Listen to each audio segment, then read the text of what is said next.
Hello বন্ধুরা, আমি অমৃতা চলে এলাম আর একটা রেসিপি নিয়ে তোমাদের সামনে। বুঝতে পারছো কি রান্না করছি? দেখো কত সুন্দর রং বেরঙের সবজি, কাটলে পরে কি ভালো লাগে না? তো আশা করি এটা দেখে বুঝতেই পারছো যে কোনো পনিরের রেসিপি হচ্ছে। তো দেখো এখানে মশলা বাটা আছে।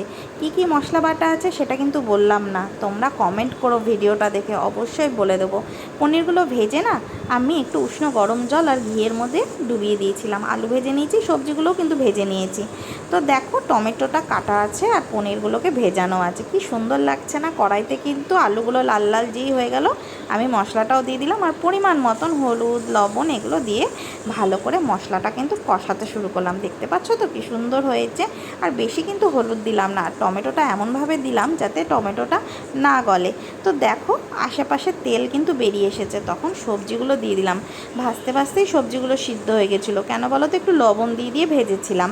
তো দেখো মশলাটা অলরেডি কষে এসেছে। এবার কিন্তু আমি এই যে পনিরটা আর জলটা দিয়ে দিলাম। আমি কিন্তু এক্সট্রা কোনো জল অ্যাড করিনি, ওই জলেই কিন্তু আমার সুন্দরভাবে সবজিগুলো সিদ্ধ হয়ে গেছিলো। আর দেখো কি সুন্দর হয়েছে। একটু অল্প চিনিও দিয়েছিলাম, তোমরা কিন্তু দিও, তাহলে লবণ মিষ্টি সব সমান হবে। দেখতে পাচ্ছ আমার কিন্তু অলরেডি রেসিপিটা তৈরি হয়ে গেছে। তো পনিরের একটা সবজি রেসিপি কি করেছি, কি নাম হতে পারে একটু বলো তো? এটা কিন্তু নাম অনেকেই জানে যে এই সবজিটার নাম কি হতে পারে। অবশ্যই কমেন্ট বক্সে কমেন্ট করো, ভালো লাগলে অবশ্যই লাইক কমেন্ট শেয়ার করে দাও।